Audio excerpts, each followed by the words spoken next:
In today's video, we will be talking about factoring. Now, coming into this video, I will assume that you already understand how to simplify. And when we simplify, we simply open up brackets, whether it's by just multiplication or whether it's by the FOIL method. For this particular example, we will get x squared plus 7x plus 10. Now, what factoring is, we're gonna put this back in there, into that form. And one of the most common ways to do this is through the AM method.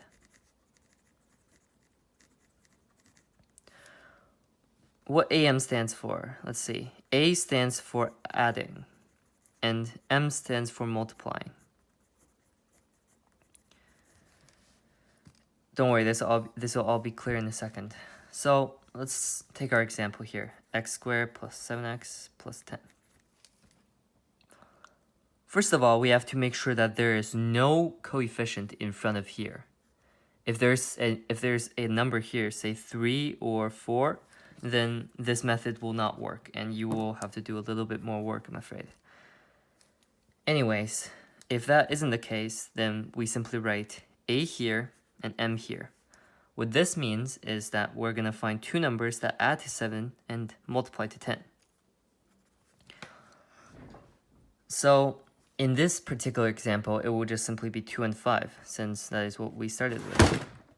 Sorry about that. So 2 and 5 add to be 2 plus 5 equals 7, and 2 times 5 equals 10. And so we just simply put them in brackets with x, and boom, there we go. Let's work on a couple more examples.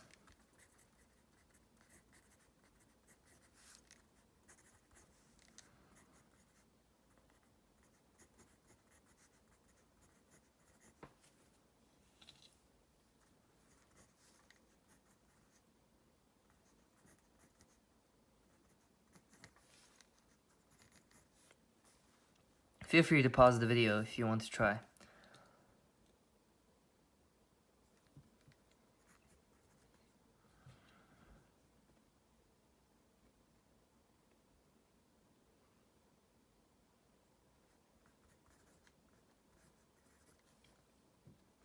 Okay, the first two shouldn't be too hard. Here we simply have, let's see. So for this one, we need to find two numbers that add up to 7 and multiply to 12. Now, 2 plus 5 equals 7, but 2 times 5 doesn't equal 12. What about 3 and 4?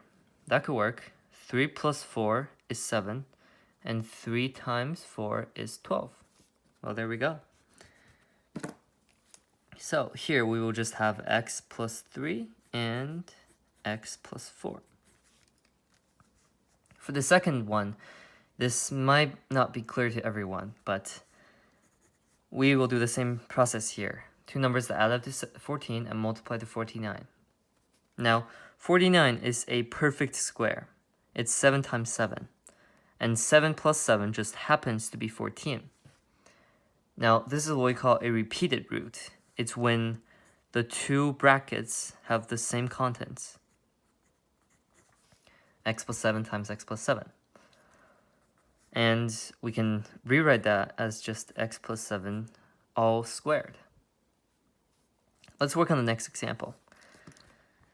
Now, when it comes to negative numbers, some may not be as comfortable as I am, but it really just takes practice. And there's plenty of resources online. So what we're going to do is the exact same thing. Two numbers that add up to negative 7 and multiply to 10. Now keep in mind, when you have a negative number times a negative number, when you have a negative number times a negative number, the result will be positive. So here, let's see if we can find two negative numbers that multiply to 10. Well, as we can see here, x squared plus 7x plus 10, it gives us 2 and 5. If we replace those with negative 2 and negative 5, we will have negative 7 and positive 10. There we go. So this will just be x minus 2 and times x minus 5. That will be our final answer. Now for the last one, the negative sign is in the back. And keep in mind, when you have a negative number times a positive number, you will have a negative product. So, in this case, we're going to be dealing with a negative number and a positive number. Now, as we can see here, the positive number has to be bigger.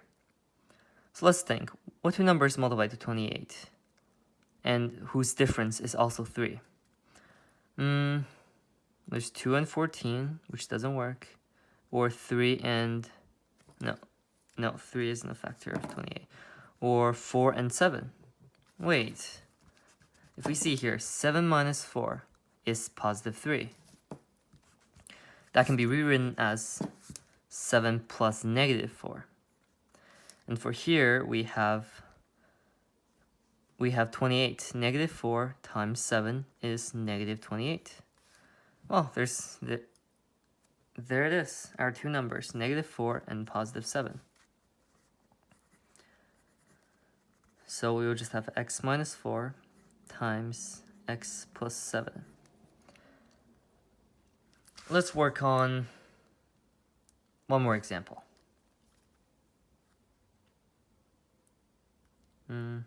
E.